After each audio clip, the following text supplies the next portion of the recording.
Okay, and get the recording going here. So let's get started. If you remember last week, we finished up with chapter 6 and 7, and Hosea now there's kind of a lot of repetitive stuff. We're starting to hear a lot of the same things. You'll hear about the apostasies and different things, but you hear a lot about Assyria and so on. But there's still some new material in here, some historical things, and that can kind of come into play and help us understand things. Had we studied First and Second Kings and some of the Samuel chapters before that, we would have really been hearing a lot of repeat stuff. But because you got to remember that Hosea was going on at the same time as those chapters. So there's a lot of information here. Chapter 8 starts off with talking about the apostasy of Israel, but the beginning of it is talking about the prophecy of Assyria. And if you remember last week, we had mentioned that the northern kingdom had kind of reached out to several other kingdoms. They had reached out to Egypt. They had reached out to Assyria. They were looking for some assistance or protection or some different things along the way. And so God is going to somewhat listen to their requests that they had made, either in person to these kingdoms or through Baal. Because as we mentioned, they turned everywhere but to God. They never once turned to God and said, we could use your help on different things. So they gave everybody else credit, and all they looked to do was to keep being prosperous and growing their kingdoms and reaching out to Baal and giving him credit for everything. So chapter 8 starts to talk about the prediction of the Assyrian attack. The first verse says, "Set the trumpet to your mouth." And as we heard before, anytime you hear a trumpet blowing, a ram's horn or whatever, that's usually a signal that there are troops or military or enemies on the way. So God is or Hosea is telling the prophecy that there's something coming, and Israel was still treating their covenant with God like a blank check for sin. So it was predicted that God was about to send in an army. And depending on which Bible version you have, some say it's an eagle, some say it's a vulture, some say a great bird, but it says God is going to send in an army and swoop in like a great bird. It says, he shall come like an eagle against the house of the Lord, because they have transgressed my kingdom or my covenant and rebelled against me and my law. Hosea, God speaking through Hosea, also described that there were a lot of kings and princes that were not of his choosing. Early on, God did play a role in choosing a lot of kings, and sometimes he deliberately chose a bad king before he chose a good king.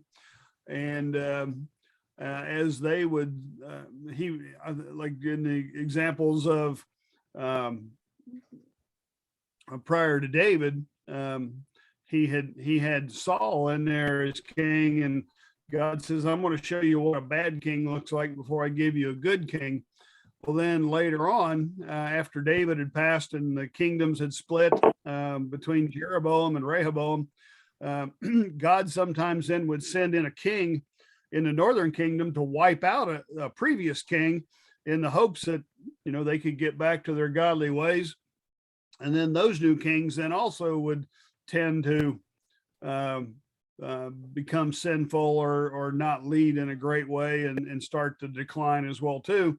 And then there was, just like we had mentioned before, there was 9 different dynasties or families that held the kingdom of the northern kingdom for a long time. And so what God is saying is that many or most of those weren't his first picks. You picked your own king, and this is what you got. Jeroboam the first he was the king that split off from Rehoboam after Solomon had died. And back then, a lot of the people would still make the migration or the trek to Jerusalem to worship. And Jeroboam was afraid of people beginning to like it better down in Judah and different things. So to keep them in the northern kingdom, he actually had created some golden calves at a couple of different cities at the north end and the south end of the northern kingdom. And that was so that they could stay home and worship and not go to the southern kingdom or to Judah. So God makes that reference in here as well too. He talks about making idols and the calf and so forth. And so God's still continuing to point out through Hosea some of their iniquities. And Israel in the northern kingdom, they had arrogantly sought success and security through idolatry, military might, and political power. And as we mentioned before, they'd reached out to Egypt, and Egypt wasn't going to help them for obvious reasons. And he also reached out to Assyria. So God basically says, you want Assyria? I'm going to give you Assyria. You're going to get Assyria, but it may not be, it's one of those be careful what you wish for kind of scenarios, because they weren't going to get Assyria in the way they had hoped. They had hoped to be in an alliance with Assyria. And I want to stop a minute and give a couple kudos to Keith. Last week, we had talked a little bit about how the U.S. tries to align and work with China on different things. And Keith pointed out another thing that's currently going on, that our government is also reaching out to OPEC and the Middle East countries, asking them to give us their oil rather than produce our own. And as Keith pointed out, God has given the United States all the energy resources and everything that they need.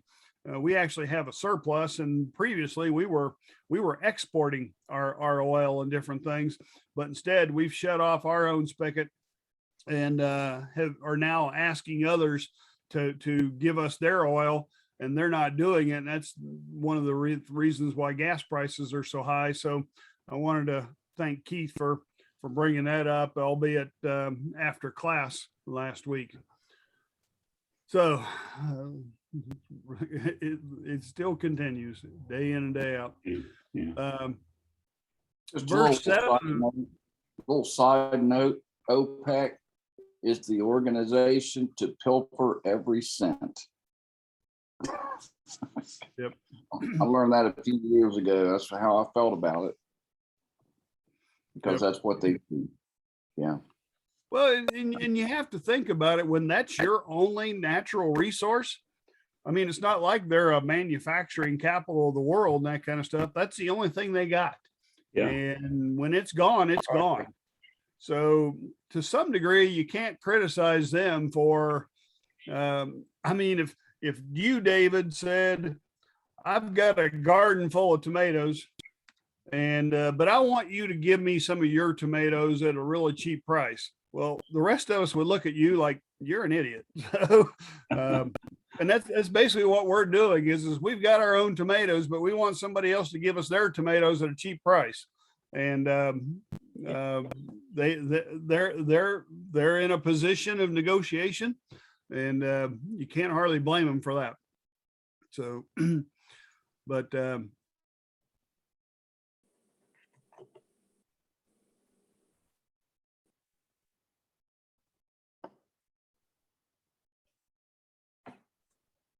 Did you freeze up? I think. Yeah, I think Ben's frozen.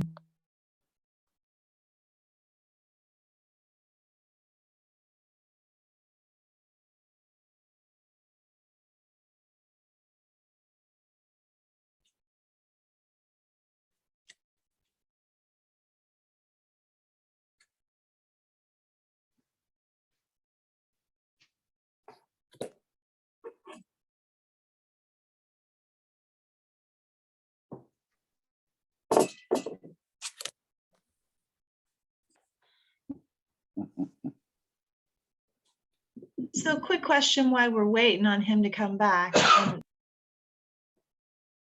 On that political agenda, are we not using our own tomatoes because we're saving them for a rainy day? Or it's different and we don't want to, there's other ecological problems with mining that stuff?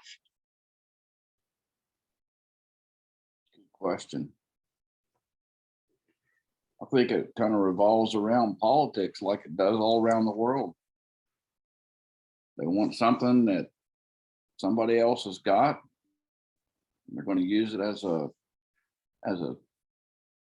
trade, I suppose. But I thought it was part of the political initiative to try to make the U.S.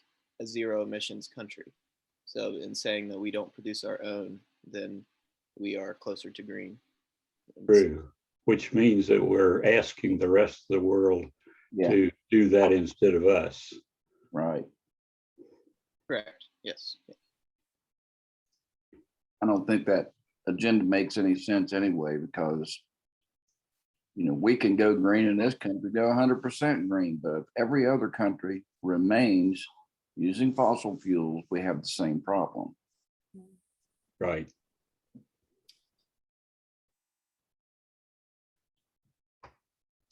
It's funny, I have a friend in California that was just crushing West Virginia because of the coal and the emissions that it puts out. And granted, coal's dirty, but I look at his profile, and he's retired from one of the major oil companies. So it's like, come on, give me a break. Yeah. Oil companies spew out as much debris as coals do. Well, they've also done a lot of research with coal, and they're able to make cleaner coal now. Not that it's as clean as something else, but it's possible to do that. Yeah.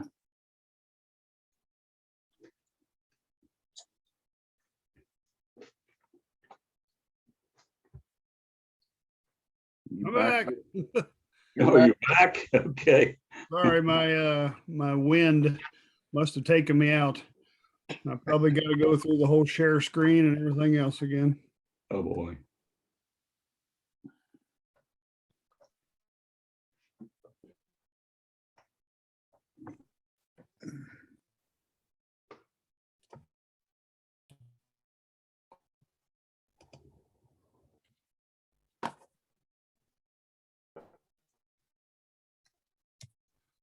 Okay, can you see the reaping the whirlwind slide again?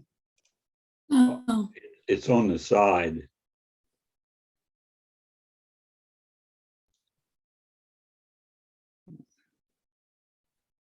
There you go. Well, oh, we could. Yeah. gotta talk fast. Sorry about this. Oh, Share. Oh, this one, maybe. How about now? shows your Not yet. screen sharing I'm again. gonna wait. There's a little bit of a delay.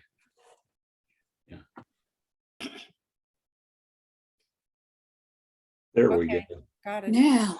Reaping Yes. whirlwind. Okay, I noticed when I hit the next slide button, sometimes it takes a few seconds for it to arrive. So, okay, sorry about that. Well, anyway, the verse 7 starts off by saying, if you whatever you ask for, you're going to get it. If you plant the seed of wind, you're going to get even a stronger wind back. And in this situation, the whirlwind is a storm representing the divine judgment. And the verses on down below go on as to say that whatever does sprout is not going to produce. And even if it did produce, foreigners, or in this case, the Assyrians, is going to come in and take away everything from that crop or whatever. The verses go on to say that it was predicted that all of Israel's idols, temples, and fortresses would be destroyed, and that the military alliances that they had asked for was going to drain them dry and enslave them and carry them away. Or, as we talked a little bit about last week, it's going to weaken them to the point that you might have been a strong nation or whatever, but you're not the strongest anymore. And we can either pick and choose which of your requests we would want to use. So, you kind of look at that in our situation that, are we really the strongest nation anymore? Are we a superpower? And, one could argue that we've kind of, to some degree, given away some of our powers to others. And the very last note here, note 7 says, despite their attempts to preserve themselves, God's judgment was certain. And this verse kind of reminds me, and I'm not saying that I was a bad kid, but too many times I would ignore my parents and they would say, stop doing that. And I would keep doing it, stop doing it.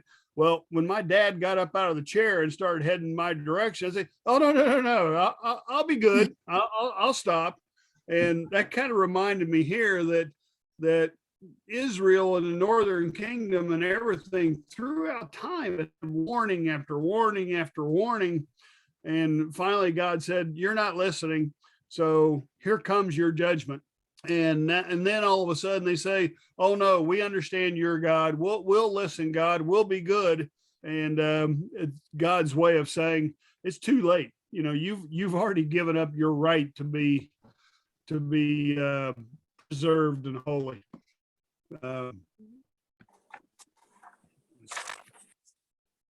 So then chapter 8, starting with verse 11, then kind of goes on into what I called bowing at the wrong altar. We mentioned many times that they still had 2 altars in most of their cities and towns and so on. They still had a temple for worshiping God, but then they also had the altars for worshiping Baal and different things in the ways of fertility for crops and for themselves. But while they were supposed to be going to the altar and giving sacrifices and everything to cleanse themselves of sin, these altars actually became a places of where more sin would prevail. I mean, they were doing sin or creating sin at these altars, as opposed as treating them like places of worship. And because they weren't getting slapped down, it kind of goes back to what I was just talking about when you were a kid. When you ignored your parents and got away with it, you tended to do it more and more often and things. So it was giving them a false sense of security because they weren't being punished for doing the wrong things at the altar. So it gave them a false sense of security of, what are they going to do to me? They've never smacked me before, so I can keep on going. Note 2 says that, in the Northern Kingdom also rejected the word of God. They weren't scrolls and Oh boy. It's frozen again. Yeah.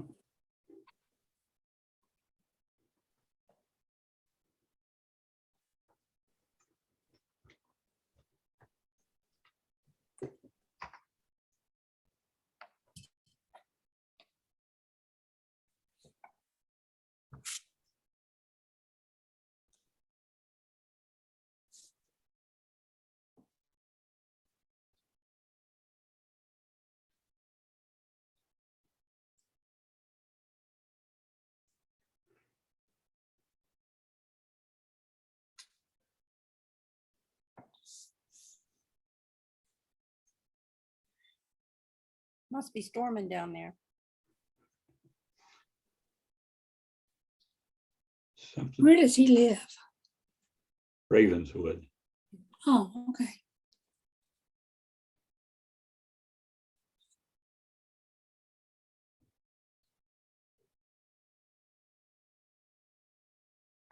I don't know what it's doing here now.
Ken must be feeling pretty frustrated by now.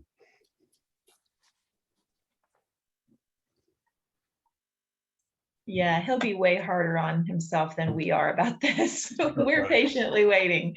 Right.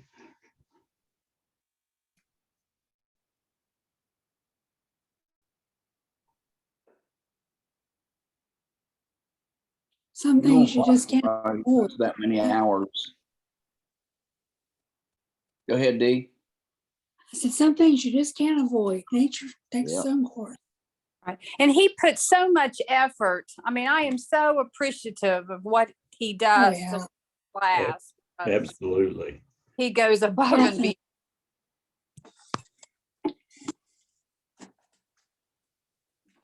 It has to take a lot of time to do what he's doing. Oh, yeah.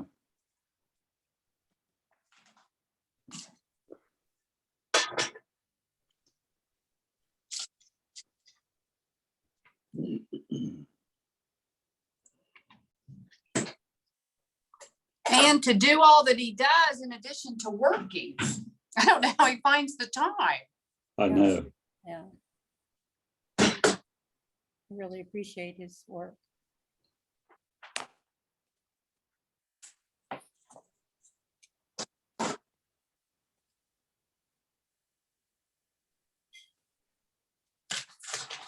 Not only the time to do it, but the time to do everything he does well, like the dogs and then chicken.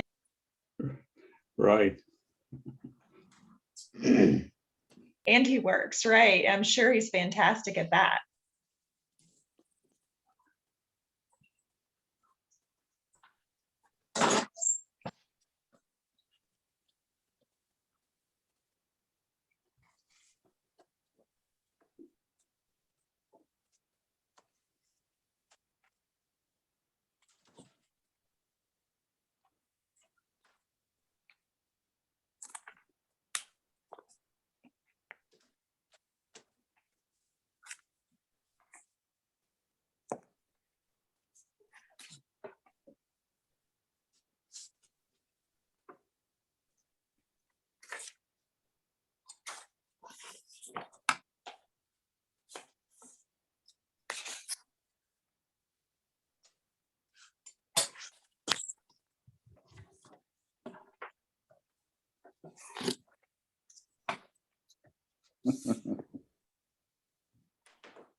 Okay. I went to a different house. So let's see if this is any better. Oh, bless your hearts. Well, thank you, Ken. We appreciate what you're doing. Into You that. do so much. Absolutely. I don't know if this will be better, but I carried it down 2 houses down to my residence to see if it was any better. Okay. Sharing.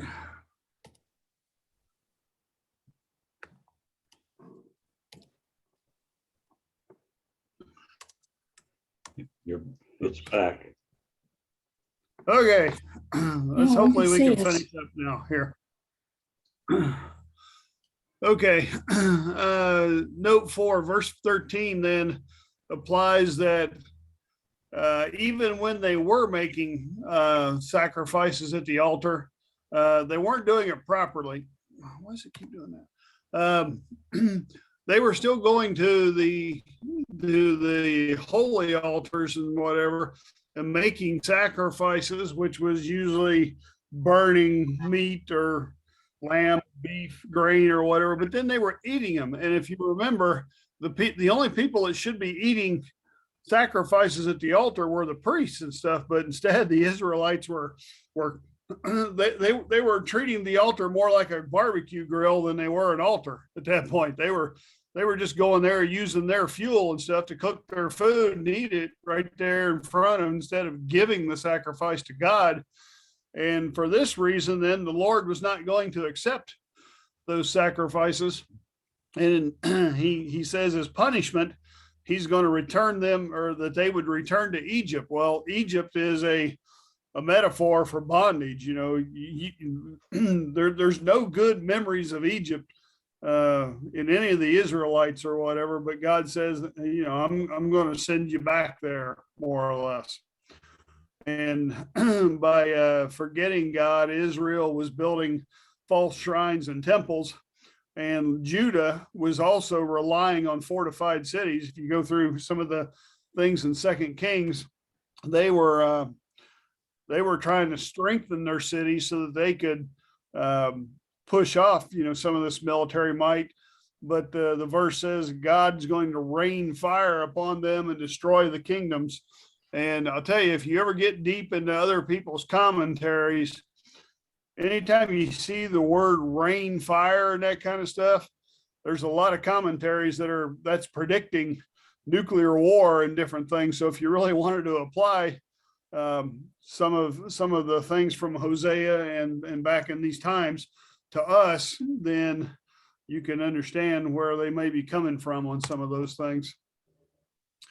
I'll go ahead and get a couple of the questions in. Chapter 8, verse 14 states that Israel has forgotten his maker. And so just trying to, make application, what's probably the most important thing we can do in our daily lives to make sure that we don't forget our maker. We can pray and stay in the word.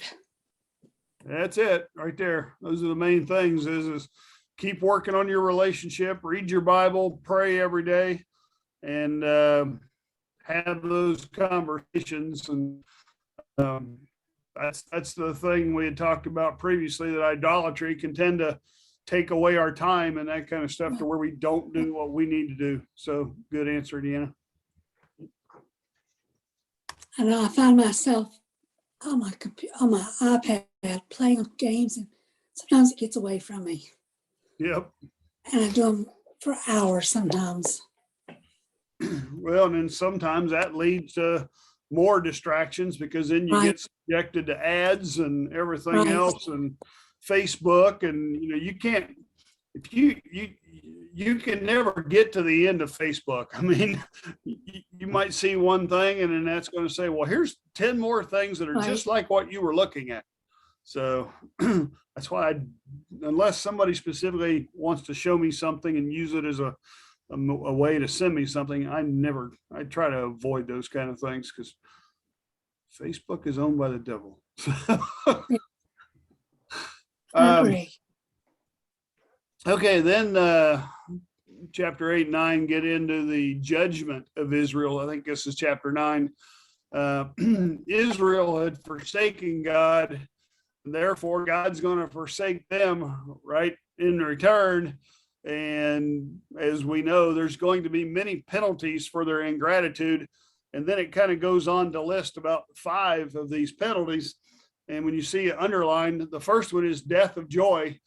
God threatens to deprive them of all of their worldly enjoyments. He tells them, no more feasts, no more. How can you continue to be joyful about your lives and stuff when judgment is coming and you're not following the word of the Lord? It said they could not rejoice at the Lord's feast. The failed harvest would not provide enough of them to eat, let alone provide enough for their offerings and sacrifice. And even if they did give their sacrifices, the Lord wasn't going to be pleased with it, because now they're doing it because they feel like they have to. Israel previously to this had erroneously attributed all of their prosperity and their wealth and their harvests to Baal, who was the fertility god. Even though he didn't have anything to do with it, because as we know, there is no Baal fertility god. It's just a, made up, a modern day version of Baal is, if you've ever heard people celebrating the earth or Gaia or whatever, nature, that's kind of the equivalent to Baal. But everything on the earth is given to us by God himself, not by some fictitious God that people would rather worship because, they don't want to believe in a true God. And as a result, Israel had become an adulteress and had received from Baal the wages of a prostitute, as it was described in the early parts of verse 9. and the misspelled plentiful harvest were about to end, as the Lord was going to take away their grain and their wine. So the things that was sustaining them and keeping them alive and happy and in their mind prosperous, the Lord was about to take away. The second penalty that he was going to put on them was the exile from the land. You know, Israel would seek refuge from destruction in Egypt, but they would die outside of their land. So they had looked for these relationships and everything else. And, you know, Moses had instructed the tribes to never return to Egypt because Egypt represented bondage. And if you recall, the land belongs to the Lord, not to the Israelites. They get a title that allows them to use it, but the land is truly owned by God. And so it's not owned by the UN or the Palestinians or even the Israelites. It's owned by God, and it was theirs to occupy only under the conditions of obedience. And as soon as they became disobedient and so forth, that's when they started getting, taken away and sent off to Assyria and Egypt. And due to their exile and captivity, they would be forced to eat unceremonious, unclean food not blessed by God. Israel had been defiled by sin, so it was only fitting that they would have to be forced to eat defiled food in a defiled land. And there's a couple places mentioned in chapter 9. It says something about Memphis will bury you. This is not Memphis, Tennessee, of course. Memphis was a small, call it suburb of Cairo, about 20 miles to the south, and it was known to be a burial ground. So Hosea here, God through Hosea is predicting that when those of you that do go back to Egypt, you're going to be buried in Memphis in the burial ground. And basically that section concludes that Israel was unworthy of the freedoms that she had enjoyed. And so question 2 then says, the promised land was Israel's heritage, and getting kicked out of the land promised to Abraham and his descendants was humiliating. I had, what actions have our leaders done that is humiliating to many? Current day, you know, have our leaders done some things that are humiliating, that we might be ashamed to be a part of? This is kind of...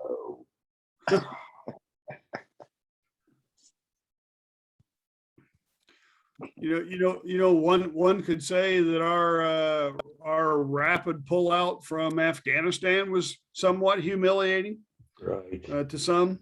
Right.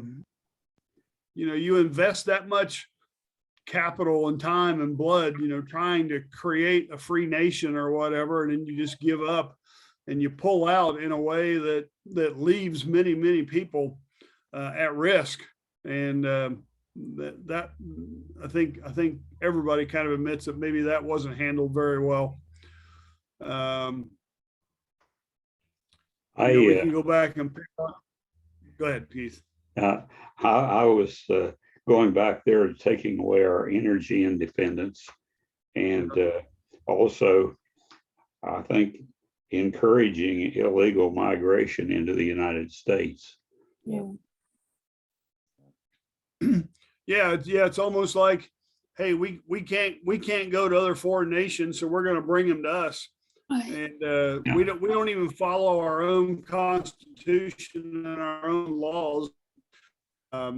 You think about that we don't like some people don't like our current constitution, so let's change it and things to fit our current needs and so forth. So, I mean, we could sit here and pick a lot of things apart on both parties and things. I think giving billions of dollars to to a foreign nation that wants to wipe us and Israel off the face of the map could have been somewhat humiliating to some degree. Right. So I'm thinking too of numerous actions that they're taking now to change the type of our government to socialism. Amen. yeah.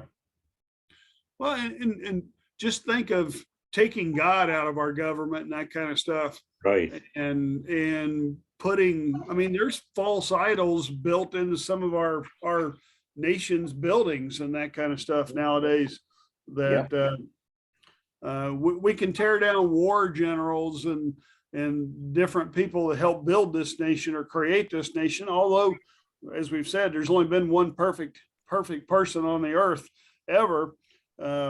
Now we want to forget our history and different things. So that's almost humiliating.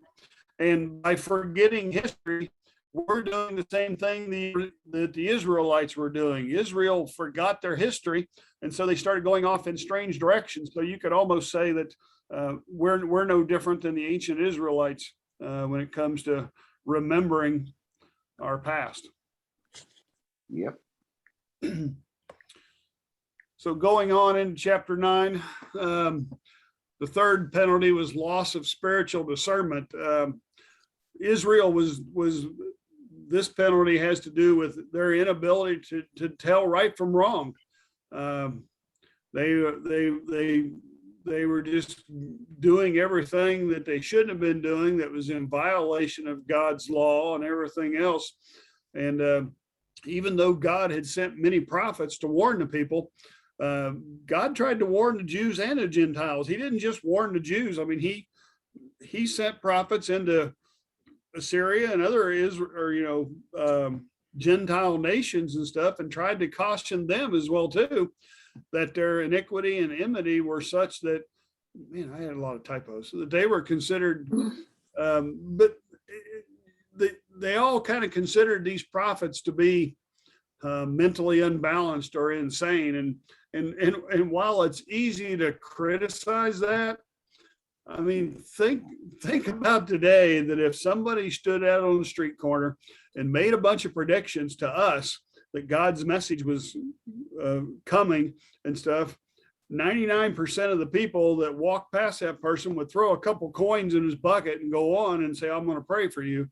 But they would treat that person like they were unbalanced and stuff, and they wouldn't give them any credibility whatsoever. So you kind of put yourself in their shoes.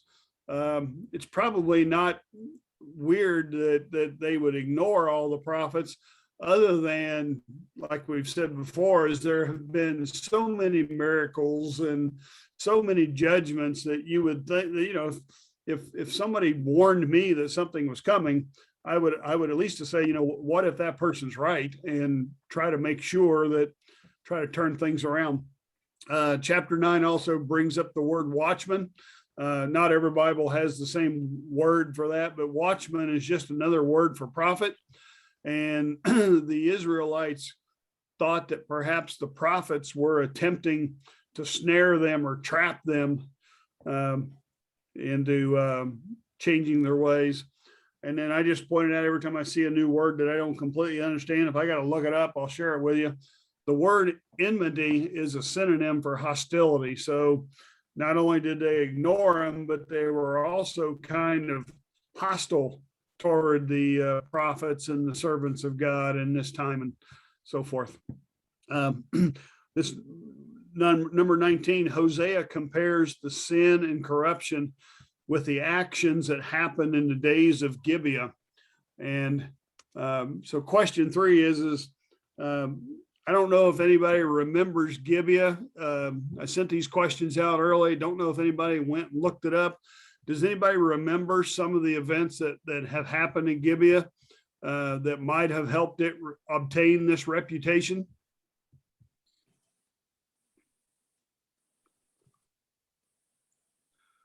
Well, I think it was back in, go ahead, Keith. Yeah, in Judges 19, the Levite and his concubine were traveling ended up staying in a house in Gibeah. And that's where the men from Gibeah came and wanted to bring the man out so they could have relations with him. Right. It ended up that the concubine was brought out, and they ravished her for the whole night and then left her dead. Right. And what happened after that is the Levite then felt that this happened. Gibeah is in the tribe area of Benjamin, and so he had felt that the Benjamites were so evil that they had allowed Gibeah and the town to become this way. He cut up his concubine into 12 pieces and sent her out to all 12 of the nations, which started this great civil war that almost completely wiped out the tribe of Benjamin, almost completely off the face of the earth. And so this kind of goes back to what we talked about last week, how cities have tended to become so full of sin and everything that they get a relationship for that, murder capital of the world and Sin City and so forth. If you all remember, sometimes I will try to find a piece of artwork or whatever that kind of represents the story at the time. And I'm going to caution everybody, this one that I found is pretty bloody and gory and that kind of stuff. So I wanted to share this with you just so you can kind of get it in the back of your mind and remember it as you move on forward. But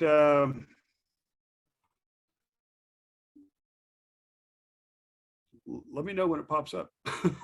There. Yeah, it's right there. So not what you thought, huh? But you just got to remember some of these different things as we go forth. The fourth penalty focuses on Israel's ability to procreate.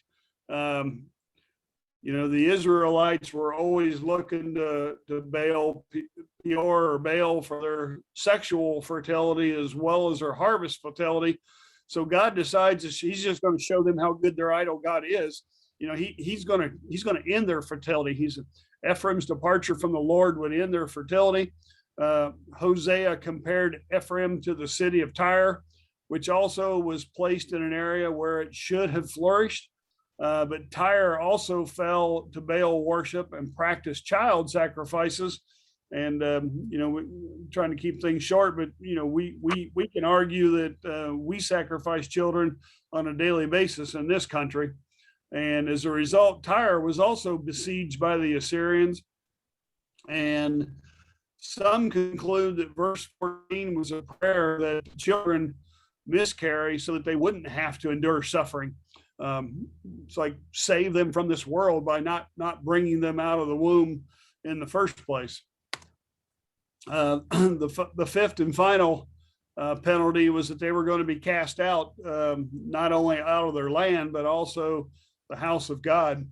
Verses 15 through 17 reinforced the fact that their evil and sin had left to their being cast out of God's house. And interestingly, God uses the strong word hate in several Bible versions when he references the city of Gilgal. And that's one of the few times you'll ever, again, this could be a Hebrew translation issue because whatever word was used probably has 7 or 8 other translations. But my new King James Version actually used the word hate, and not sure what others. But to avoid confusion, he just goes on to say he will love them no more. He states that the leaders are rebellious and that Ephraim is sick. He will cause them to dry up and stop producing. I mean, this kind of goes back to the childbirth things as well too. But he even goes on to say that if any children are born to the Israelites, he's going to kill them too. I mean, he's going to completely punish them for their actions. And because of their disobedience, he'll cast them away and they'll be forced to wander among the nations. And so, you could almost argue that that's happening today, that Israel nation is dispersed everywhere throughout the world.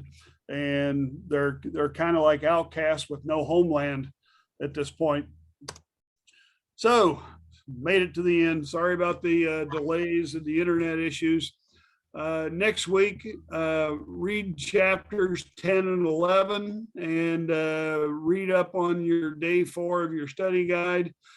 These chapters focus on Israel's sin and captivity and what appears to be God's continuing love for Israel, where he's going to bring them back into the womb, or back into the homeland. Any questions? Any thoughts?